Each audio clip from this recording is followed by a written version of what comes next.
Oma, saya ini suaminya ini bisa dikasih tahu? Suaminya laki. Suaminya ini. Ya, oke. Ya, puji Tuhan. Pada malam hari ini kita bersyukur bahwa meskipun suasana agak dingin karena tadi hujan, makanya kami juga sedikit telat karena hujan, tapi tidak mengapa. Kita melihat bahwa Tuhan selalu baik dalam hidup kita, sehingga pada malam hari ini kita bisa kembali bersekutu bersama. Kita memuji Tuhan, dan sekarang kita akan mendengarkan firman Tuhan. Ya, mari kita akan membuka Alkitab kita di dalam Injil Yohanes pasal 12.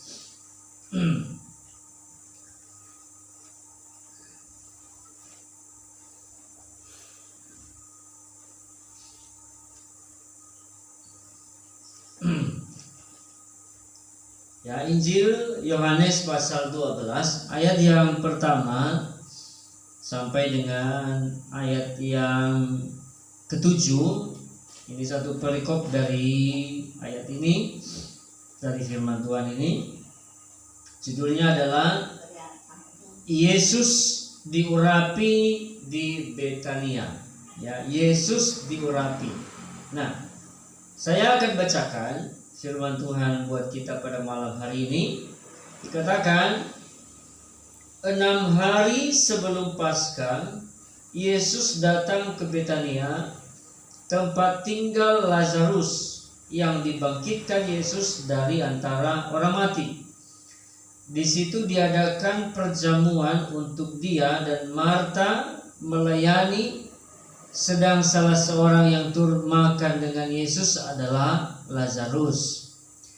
Maka Maria mengambil setengah kating minyak narwastu murni yang mahal harganya, lalu meminyaki kaki Yesus dan menyekannya dengan rambutnya, dan bau minyak semerbak di seluruh rumah itu.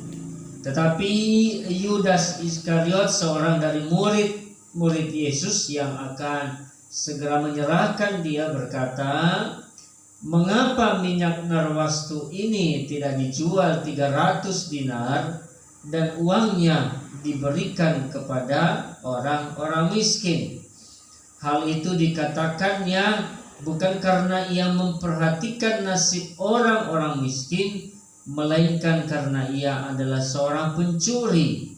Ia sering mengambil uang yang disimpan dalam kas yang dipegangnya. Maka kata Yesus, "Biarkanlah dia melakukan hal ini, mengingat hari penguburanku." Ayat ke-8, "Karena orang-orang miskin selalu ada pada kamu, tetapi aku tidak akan selalu ada pada kamu." Puji Tuhan. Ya, Bapak Ibu yang dikasihi oleh Tuhan, kita melihat di sini adalah ada sebuah keluarga. Ya, ada sebuah keluarga. Di sini ada 3 bersaudara. Ada Lazarus, lalu kemudian ada Maria dan ada Marta. Ya, dan dikatakan di sini bahwa Yesus, ya, sebelum Paskah Yesus datang ke sana. Ya, lalu di situ diadakan perjamuan untuk dia, ya. Diadakan perjamuan. Kenapa? Karena ya mungkin sebagai ungkapan terima kasih juga, ya, dari keluarga ini, karena sebelumnya Tuhan Yesus sudah membangkitkan Lazarus ini. Ya, ibarat kalau orang sudah disembuhkan, ya, mungkin didoakan oleh seorang hamba Tuhan, lalu kemudian tiba-tiba hamba Tuhan itu datang lagi ke kota itu, otomatis kan, wah, senang, ya, ada orang yang dulu menyembuhkan saya, sehingga kemudian mereka mengadakan perjamuan untuk orang ini. Nah, demikian juga Yesus ketika dia datang kembali ke Betania ini, ya, Di situ keluarga Lazarus bersukacita dan mereka menyambut Yesus ya dengan dikatakan perjamuan. Mereka mengadakan perjamuan untuk Dia. Lalu kemudian kita melihat bagaimana mereka keluarga ini melayani Dia. Marta melayani ya dengan menyediakan apa yang menjadi menu yang disediakan buat perjamuan ini. Jadi Bapak Ibu Saudara sekalian, semua yang terlibat dalam pelayanan itu sama-sama berarti, ya, sama-sama melayani, ya, sama-sama melakukan tugasnya sesuai dengan apa yang ada pada dirinya. Marta melayani dengan ya menyediakan apa yang akan dimakan bersama dengan Tuhan Yesus. Lalu kita juga melihat di sini adalah Maria. Ya, Maria mengambil apa yang dilakukan oleh Maria? Dikatakan Maria mengambil setengah kati minyak narwastu murni yang mahal harganya, lalu meminyaki kaki Yesus dan menyekanya dengan rambutnya, dan bau minyak semerbak di seluruh rumah itu. Ya, ada pelayanan yang dilakukan. Marta melakukan tugasnya dan itu juga berarti di hadapan Tuhan. Ya, bukan berarti bahwa kemudian apa yang dilakukan Marta itu tidak berguna. Tidak, ya. Semua pelayanan yang dikerjakan untuk Tuhan Yesus itu semua berarti, semua berguna. Demikian juga apa yang dilakukan oleh Maria. Ya, dikatakan di sini dia mengambil setengah kati minyak narwastu murni yang mahal harganya. Waduh, harganya itu dikatakan diperkirakan ya 300 dinar. Ya, 300 dinar itu berarti bisa dikatakan kalau diuangkan sekarang ini itu gaji 10 bulan karyawan. Ya, gaji 10 bulan ya seorang karyawan. Kalau misalnya gajinya karyawan di sini berapa ya?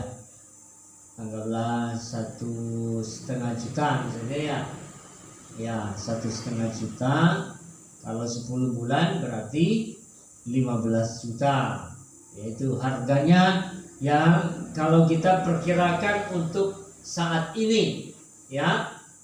Nah, inilah ya Bapak Ibu yang dilakukan oleh Maria. Dia mengambil ya minyak narwastu itu. Ya, itu minyak narwastu itu untuk pengharum. Ya, jadi mungkin juga orang-orang menggunakan untuk wewangian itu adalah minyak narwastu. Ya, lalu kemudian dikatakan dia meminyaki, ya, mengambil itu minyak dan meminyaki kaki Yesus. Bapak Ibu, ini sebuah pengorbanan yang luar biasa. Ya, kalau saya katakan tadi kalau diuangkan seperti sejajar sekarang, karena kalau dulu itu satu dinar itu adalah gaji, ya, gaji dari seorang pekerja, ya. 1 dinar itu gaji pekerja untuk 1 hari. Berarti kalau 30 hari berarti kan 1 bulan. Nah, berarti kalau 300 dinar berarti 10 bulan. Ya, itu. Nah, kalau dibuat sekarang ini, misalnya katakanlah hitung-hitungan saya itu tadi ya, kalau misalnya sekarang dibuat gaji karyawan itu katakanlah 100.000, malah lebih dari 15 juta. Tapi saya hitung per bulannya aja. Kalau 1 bulannya itu adalah 1.500.000, maka kalau 10 bulan itu adalah 15 juta. Kalau karyawan itu gajinya 2 juta, berarti 20 juta. Tergantung bagaimana menghitungnya. Nah, Tentu Bapak Ibu, kalau kita bandingkan zaman sekarang, mengorbankan harga 15 juta itu dalam sekejap itu rasanya gak mungkin ya. Sulit kita mau mengorbankan uang 15 juta hanya dituangkan di kaki ya seorang guru waktu itu ya. Tetapi kita melihat bahwa bagi Maria itu sangatlah kecil ya. Walaupun itu minyak yang mahal, tetapi ketika dia melihat yang dia minyaki ini adalah kaki daripada Tuhan Yesus, maka seharga apapun minyak narwastu itu tidak ada apa-apanya. Dia berikan, dia curahkan untuk meminyaki kaki Yesus. Itu artinya Bapak Ibu bahwa Yesus jauh lebih berharga daripada semua yang ada di dunia ini. Ya, Yesus jauh lebih berharga. Ya, ketika kemudian Yesus datang ke rumah mereka itu sudah sesuatu yang luar biasa. Ya, sesuatu yang luar biasa. Apalagi ketika mereka ingat bahwa Lazarus dulu saudara mereka sempat ya atau pernah sudah dibangkitkan, pernah mati dan dibangkitkan oleh Tuhan Yesus. Itulah yang membuat kemudian mereka mau melakukan perjamuan itu kepada Tuhan, dan demikian juga Maria mau mencurahkan ya minyak narwastu itu di kaki Yesus. Tetapi Bapak Ibu yang dikasihi oleh Tuhan, pengorbanan Maria sebenarnya yang paling berharga itu bukan pada minyak narwastu itu, ya, bukan di situ. Yang paling berharga pengorbanan Maria adalah ketika ia menyekal kaki Yesus dengan rambutnya. Itu yang paling berharga. Sebab apa? Dia adalah seorang wanita. Bagi seorang wanita, rambut itu adalah mahkota. Bagi seorang wanita, rambut itu adalah mahkota. Rambut itu adalah harga dirinya seorang wanita. Nilainya seorang wanita ada di rambutnya. Coba bayangkan kalau seorang wanita rambutnya gundul, ya. Kalau seorang wanita rambutnya gundul itu rasanya kayak apa? Pasti akan menjadi cibiran. Ini orang kok rambutnya kayak gitu, ya. Makanya saya katakan, dan itu memang firman Tuhan katakan, bahwa bagi wanita rambut itu adalah mahkota. Dan inilah yang menjadi pengorbanan Maria yang paling berharga, adalah ketika mahkotanya, ketika harga dirinya dipakai untuk mengelap, untuk menyekal kaki daripada Tuhan Yesus. Itu yang luar biasa. Itu artinya bahwa Maria telah menyerahkan seluruh harga dirinya untuk diserahkan kepada Tuhan Yesus. Dan bukan harga diri Maria itu ada di tangan Tuhan Yesus. Bukan harga dirinya itu, yaitu rambutnya itu buat nyekak badannya Tuhan Yesus, bukan. Tapi hanya untuk menyeka kaki.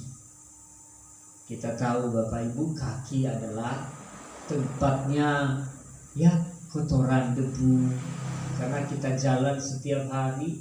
Dan saya juga percaya pada saat itu Tuhan Yesus berjalan ke sana kemari memberitakan Injil Kerajaan Tuhan, tentu kakinya pasti ada debu, gitu. Itu. Tetapi Maria mau menyerahkan harga dirinya ini, mahkotanya ini, hanya untuk menyegar, yaitu kakinya Tuhan Yesus, bukan tangan, apalagi kepala, tidak, kaki. Ya, nah Maria melakukan itu, saya katakan tadi adalah karena dia percaya bahwa Yesus jauh lebih berharga daripada apapun yang dia miliki di dunia ini, bahkan termasuk dirinya sendiri. Termasuk dirinya sendiri tidak ada apa-apanya di hadapan Tuhan Yesus. Makanya dia lakukan itu. Minyak narwastu dia sudah curahkan, sekarang dia berikan lagi, yaitu rambutnya yang merupakan nilai dirinya sendiri, harga dirinya sendiri, dia berikan. Ya Bapak Ibu Saudara yang dikasihi oleh Tuhan, inilah yang menjadi contoh, inilah yang menjadi teladan buat kita di dalam kita melayani Tuhan. Orang kalau sudah merasa bahwa Yesus jauh lebih berarti, jauh lebih berharga dibandingkan dengan semua yang ada di dunia ini, maka orang itu demi Tuhan Yesus dia melakukan apa saja. Baik Marta maupun Maria sama-sama memberikan pelayanan kepada Tuhan Yesus. Ya, Marta menjamu dengan makanan. Mungkin itulah dia punya hobi. Ya, barangkali Marta ini adalah seorang seorang chef, ya. Seorang chef barangkali. Ya, chef itu apa? Tukang masak. Ya, itu yang ada pada dirinya. Makanya jelas apa yang ada pada dirinya, apa yang menjadi kelebihannya, itulah yang diberikan kepada Tuhan Yesus. Banyak orang ya di dunia ini diberi kelebihan sama Tuhan, tapi tidak mau memberi kelebihan itu untuk memuliakan Tuhan. Ya, banyak ya orang diberikan kelebihan harta, padahal firman Tuhan katakan muliakanlah Tuhan dengan harta, tapi malah mereka membuat harta mereka itu untuk membeli emas, disimpan dan sebagainya. Giliran jatuh sakit, wah ini habis uangnya untuk berobat. Kenapa? Tidak mau memberi kelebihannya itu untuk memuliakan. Ada juga kelebihan dan berbagai talenta yang dimiliki oleh manusia. Kelebihan, ada orang memiliki kelebihan dalam bidang berkomunikasi, ya, pintar berbicara. Tapi sayangnya mulut yang dia pakai adalah membicarakan orang lain untuk hal-hal yang buruk. Banyak orang seperti itu, sampai orang kadang-kadang yang mendengarnya itu percaya walaupun yang dikatakan itu adalah tidak benar. Ya, walaupun yang dikatakan tidak benar, tapi karena pintar berbicara, fasih berkata-kata, yang mendengar itu langsung masuk di hati.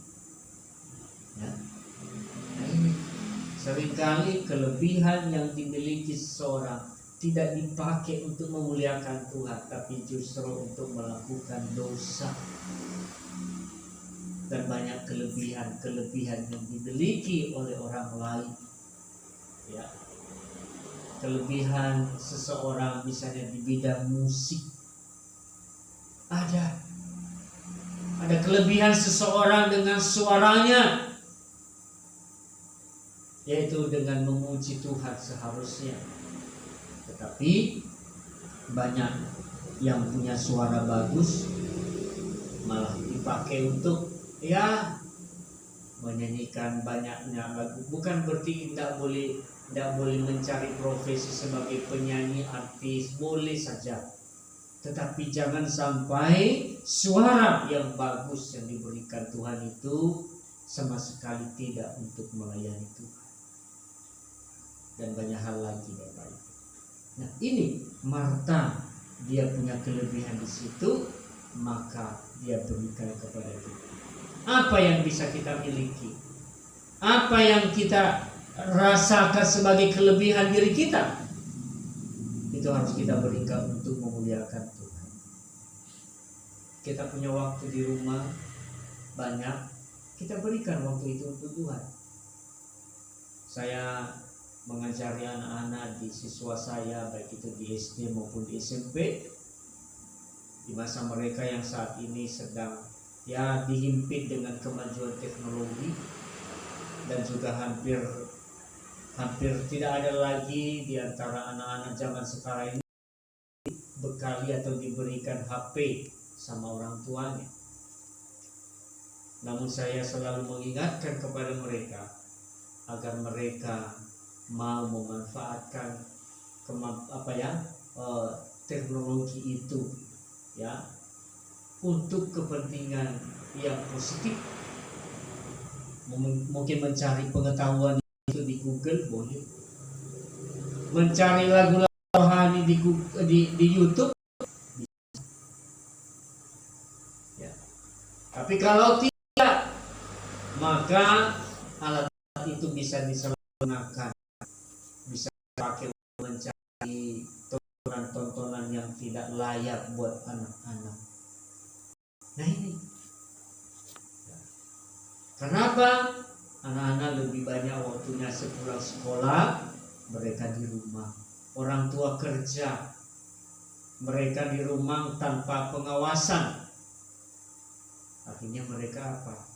Habis waktunya itu buka HP, nonton game, main game, nonton video-video yang mungkin tidak layak buat mereka.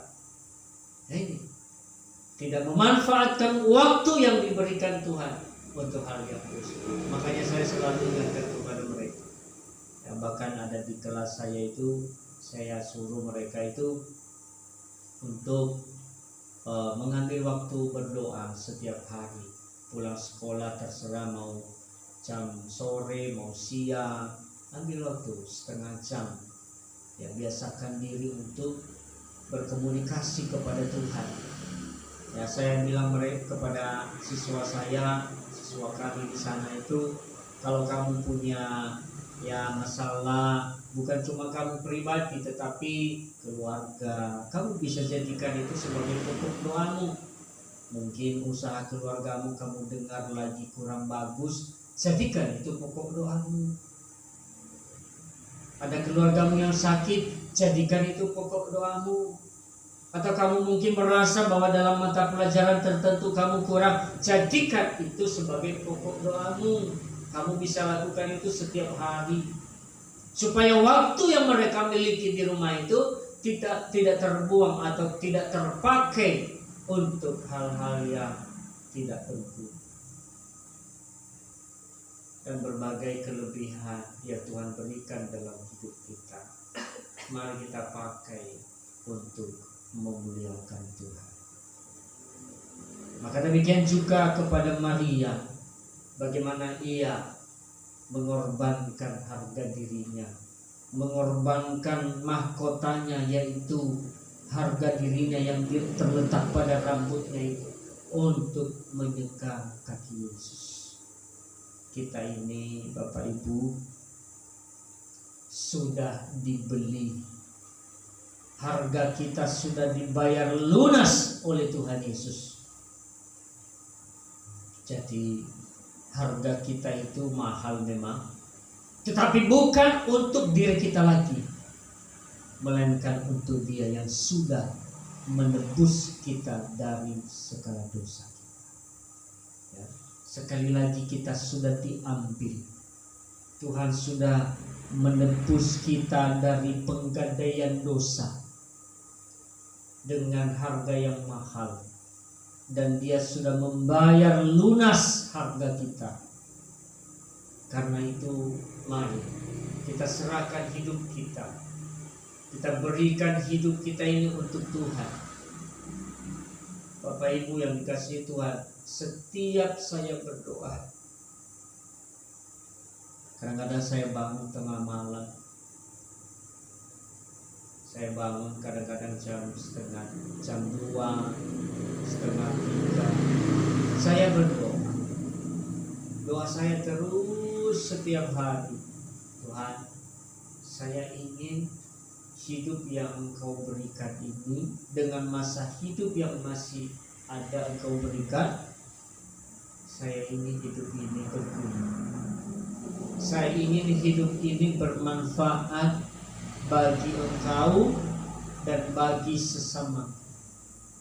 Itu terus saya doakan. Apa? Kita nggak tahu hidup kita ini kapan waktunya, nggak tahu. Kadang-kadang kita melihat ada orang sehat, tapi tiba-tiba kita dengar berita nggak ada. Saya kalau melihat pada diri saya waktu lalu jatuh sakit, dan saking berat saya menghadapi penyakit saya itu sampai saya udah ngumpulin anak-anak. sudah ngomong sama anak-anak, saya ngasih pesan. Saya bilang sama yang tua, yang sulung, tolong jaga adiknya. Kalau papa nggak ada, jaga adiknya karena adiknya perempuan. Kepada yang adiknya perempuan, saya selalu bilang, kamu harus memperhatikan kokomu. Sampai udah segitu. Karena apa? Saya waktu itu merasa, aduh, rasanya sudah gak lama ini saya akan dipanggil Tuhan. Tapi perkiraan manusia bukanlah perkiraan Tuhan. Rencana manusia bukan rencananya Tuhan. Ya, Tuhan yang menentukan. Tuhan yang memiliki keputusan atas hidup kita. Kapan Dia panggil, itu haknya Dia, itu otoritas Tuhan. Oleh karena itu, saya selalu berdoa, Tuhan, saya rindu hidup ini bagaimana caranya supaya bisa berguna bagi sesama. Rindunya saya itu gini, Tuhan, saya ingin memberi hidup saya itu untuk orang-orang yang menderita, terutama untuk orang-orang yang menderita karena sakit. Makanya saya itu kalau ada orang sakit, saya senang sebenarnya untuk mengunjungi, dan saya mendoakan. Saya senang sekali. Saya mau memberi hidup saya untuk orang-orang yang menderita, baik menderita karena sakit penyakit, menderita oleh karena ikatan roh kegelapan. Dan saya selalu minta Tuhan berikan saya kuasa, beri saya urapan, berikan saya Roh Kudus. Karena hanya kekuatan Roh Kuduslah yang membuat hidup ini berguna. Kalau diri sendiri, saya ini orang yang banyak sekali kelemahan. Saya ini adalah orang yang paling banyak kelemahan, orang yang paling banyak keterbatasan. Saya main musik itu hanya pas-pasan saja. Kalau dibandingkan dengan orang lain yang pintar, saya nggak pintar. Saya ngajar juga di sekolah itu nggak pintar. Malah kadang-kadang saya setelah pulang itu saya berdoa, Tuhan, adakah siswa saya bisa menerima ketika saya menyampaikan, mengajarkan materi ini kepada mereka. Karena saya takut Tuhan, karena apa? Besok itu saya akan dimintai pertanggungjawaban sama Tuhan. Kamu ini sudah mengajar dengan benar apa tidak? Jadi saya bilang, Tuhan, saya selalu itu minta Tuhan, saya ingin berguna di tempat sesuai dengan mampunya saya. Dan hati saya itu adalah untuk orang-orang yang menderita sebetulnya. Hati saya itu di situ, mendoakan orang-orang sakit, Tapi ya semua itu juga apa katanya Tuhan. Saya selalu minta ya Tuhan beri saya kuasa.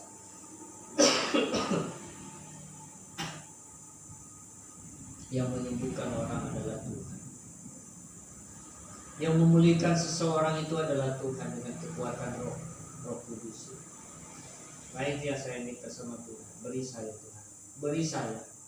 Saya mau memberi hidup saya mau berjalan ke sana kemari setiap hari sambil memberitakan Injil, menguatkan orang, menumbuhkan orang dalam imannya kepada Tuhan. Itu.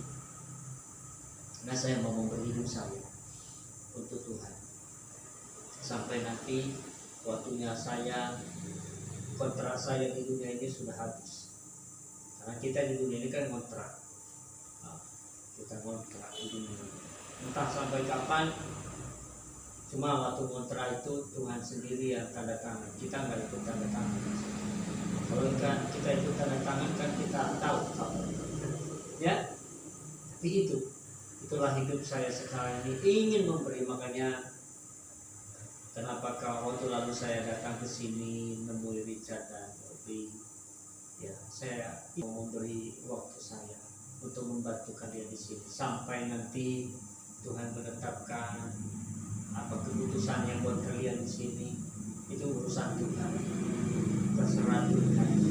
Saya hanya mau membantu karena saya rindu pelayanan pekerjaan Tuhan di sini bisa bangkit kembali, bisa hidup kembali, jiwa-jiwa bisa ya berdatangan lagi. Dan puji Tuhan, Oma sudah memulai ya, dan saya percaya kalau Oma terus juga berdoa untuk pekerjaan Tuhan di sini, ya Tuhan pasti akan buka jalan, Tuhan pasti akan kirim jiwa-jiwa datang kembali ke tempat ini, di dalam pekerjaan ini. Tuhan mau di setiap tempat itu namanya dipuji dan dipermuliakan. Tuhan mau di suatu tempat itu firman Tuhan selalu diberitakan. Jadi kita, Richard, Yoli, saya, ya istri saya, mari kita beri waktu kita, mari kita beri hidup kita untuk Tuhan. Harga diri kita ini bukan untuk kita lagi, tapi untuk Tuhan. Kenapa? Dia sudah bayar. Dia sudah bayar hidup kita dengan lunas. Dan dia pemilik hidup kita. Bahkan sebelum dia bayar hidup kita dari dosa pun, memang Tuhan yang punya kita. Dia yang ciptakan, dia yang memberi nafas, dia yang pelihara setiap hari, ya toh. Jadi bukan kita, ya. Tidak ada sehelai rambut pun di atas tubuh ini menjadi milik pribadi kita, kan? Semua milik Tuhan, baik raga maupun roh kita, untuk Tuhan. Dari Tuhan, oleh Tuhan kita hidup, dan kita mau hidup untuk Tuhan. Jadi mari kita beri yang berharga, yang paling berharga dari hidup kita berikan. Sama seperti Maria, yang paling berharga dalam hidupnya itu adalah bukan minyak narwastu, tetapi mahkotanya yang dia serahkan. Demikian juga kita, mari kita berikan yang berharga bagi Tuhan dalam hidup kita. Dan saya selalu dalam doa beberapa, ya kadang-kadang saya dalam doa itu saya katakan begini, Tuhan, tidak ada persembahan yang lebih berharga daripada hamba-Mu ini kecuali hidup ini. Kecuali hidup ini inilah yang paling berharga. Kalau mau memberi uang apa, Tuhan mau apa, Tuhan mau butuh uangnya kita, enggak. Dia yang punya segalanya. Emas, perak, Tuhan punya. Dunia ini dia yang punya. Yang dia inginkan dalam hidup kita adalah ya hidup kita sendiri.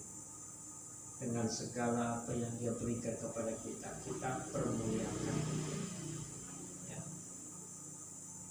Karena itu kalau firman Tuhan dikatakan di dalam Roma pasal 12 Kita buka di dalam Roma pasal 12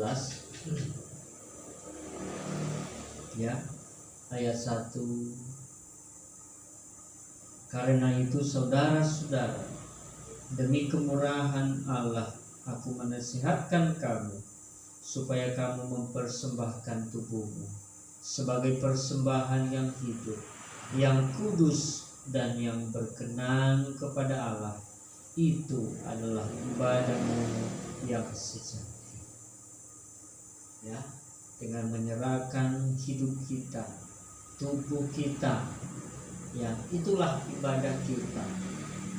Ya, menyerahkan untuk apa? Untuk perbuatan-perbuatan yang baik dan benar. Ya, tubuh kita ini banyak. Ada mulut kita, ada tangan kita, ada telinga kita, ada mata kita. Bahkan sampai ada pikiran kita. Yang paling berat untuk hidup kita ini adalah pikiran. Ya, seringkali pikiran ini menyesatkan kita. Ya, membawa kita itu tidak lagi memikirkan hal-hal yang positif, hal-hal yang baik. Tapi kita mau belajar merendahkan diri, menyerahkan hidup kita. Ya, biar Roh Kudus yang menaklukkan hidup kita. Kalau sudah Roh Kudus yang bekerja dalam hidup kita, baginya tidak ada yang mustahil. Dia bisa jadikan kita sebagai alatnya, jadikan kita sebagai orang yang berarti dan berguna bagi kemuliaan Tuhan. Itu yang saya selalu menjadi harapan saya. Karena apa? Saya punya keyakinan. Saya katakan tadi bahwa saya adalah orang yang penuh dengan kelemahan, orang yang paling banyak keterbatasannya. Tetapi sebagaimana Alkitab katakan bahwa kita bisa bermegah di atas segala kelemahan kita. Kita akan bisa bermegah di atas segala keterbatasan kita kalau Roh Kudus ada bekerja dalam hidup. Keterbatasan, kelemahan akan tersingkir dengan sendirinya kalau Roh Kudus itu ada dalam hidup kita.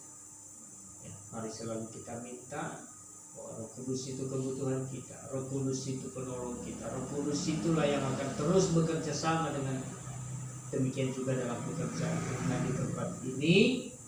Roh Kuduslah yang harus bekerja bersama dengan kita.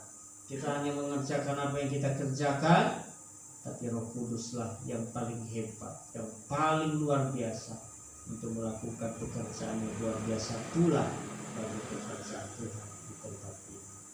Terima kasih, itulah firman Tuhan yang saya sampaikan pada malam hari ini. Kiranya Tuhan Yesus memberkati kita semuanya. Masih mau nyanyi? Oke.